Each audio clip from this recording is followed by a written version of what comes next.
여러분 안녕하십니까? 부자본색 곽병익입니다. 주포자라는 말 들어보셨습니까? 주택을 포기한 사람이라는 뜻인데요.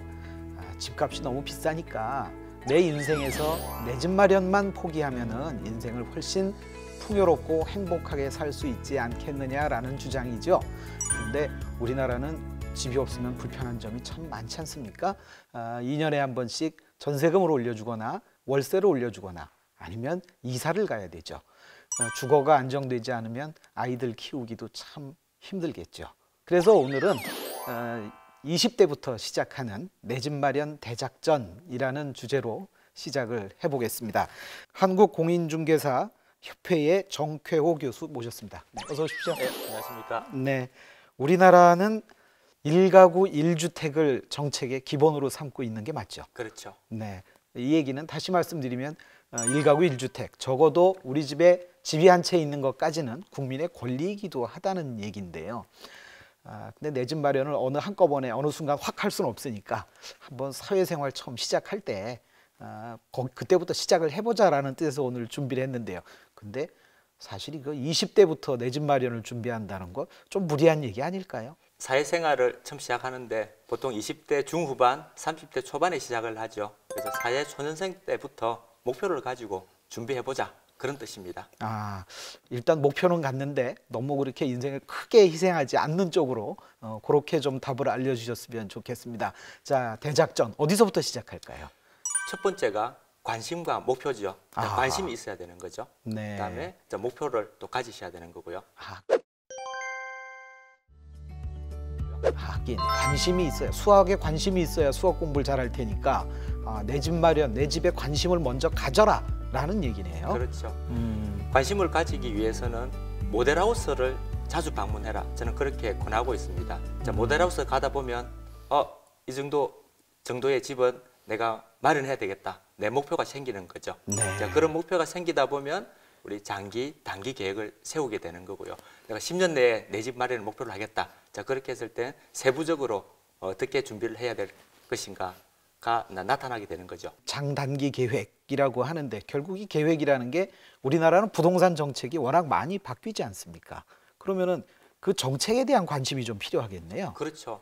부동산 정책에 관심을 많이 가지셔야 되는데 특히 무주택자 또 청년들을 위한 정부 정책들이 많이 나오고 있습니다. 혜택을 주기 위한 정책들, 네. 그런 정책들을 관심을 가지고 혜택을 받으면 내 집 마련 목표에 좀 더 빨리 다가설 수 있습니다.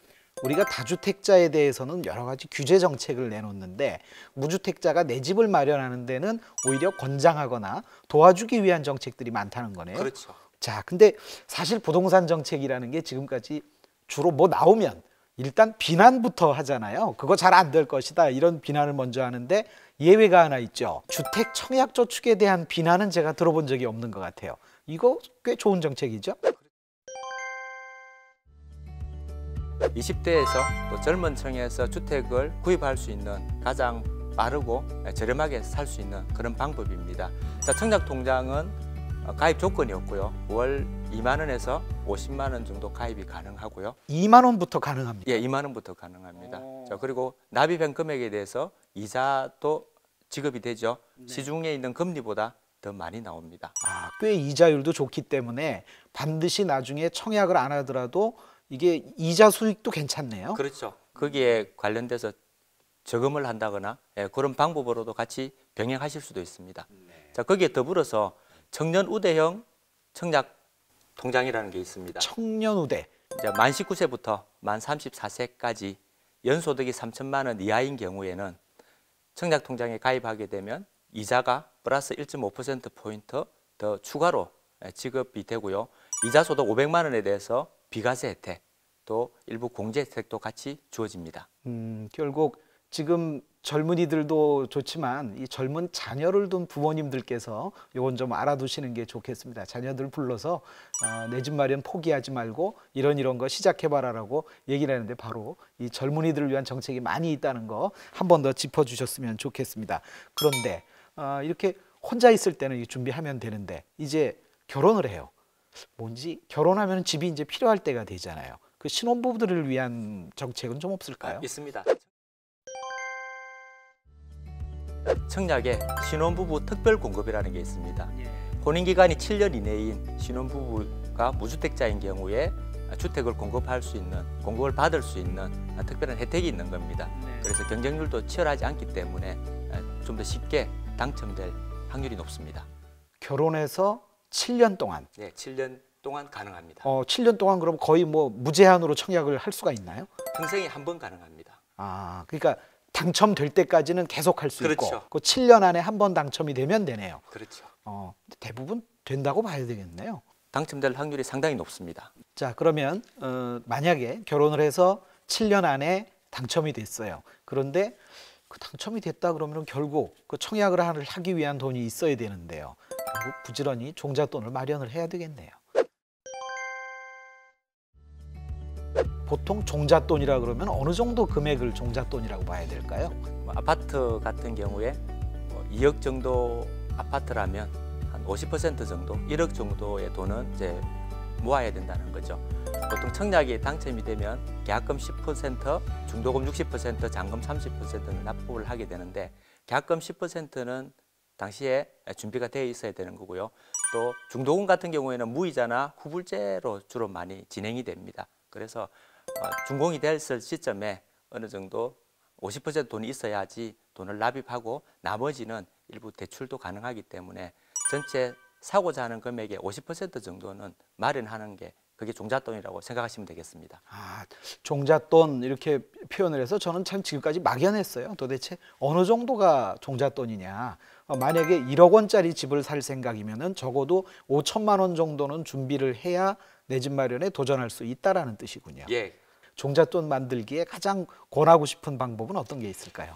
종잣돈 모을 때까지는 저축으로 모으는 방법이 일단 제일 맞고요.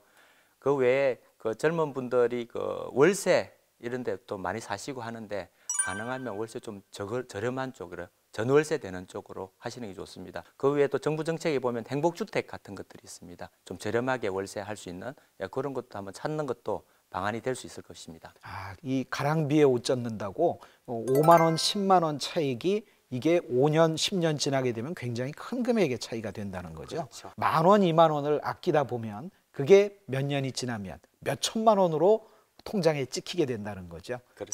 종잣돈 마련은 1만 원, 2만 원 아끼는 데서부터 출발합니다. 처음 직장 생활을 시작할 때 대기업에 들어가서 많은 연봉을 받으면 좋겠습니다만 대부분은 중소기업에서 작은 연봉으로 시작을 하게 됩니다. 그런데 우리나라에서는 바로 이 중소기업에서 직장 생활을 시작하는 젊은이들을 위해서 몇 가지 제도를 가지고 있죠. 예, 그렇습니다. 네. 중소기업에 다니시는 분들 중에서 그 내일 채움 공제라는 제도가 있습니다. 네. 본인이 2년간 300만 원 납입을 하게 되면 정부나 기업에서 추가로 더 납입이 되어서 2년 후에는 1,600만 원 종잣돈을 플러스 이자까지 해서 받으실 수 있습니다. 아, 그 종잣돈 만드는데 크게 도움이 되겠네요. 그렇죠. 네, 이런 다양한 제도들이 있으니까 일단 포기하지 말고 맨 처음 직장 생활을 할 때 관심을 가지고 그리고 종잣돈을 만드는데 시작을 해라라는 게 오늘의 말씀의 골자였습니다.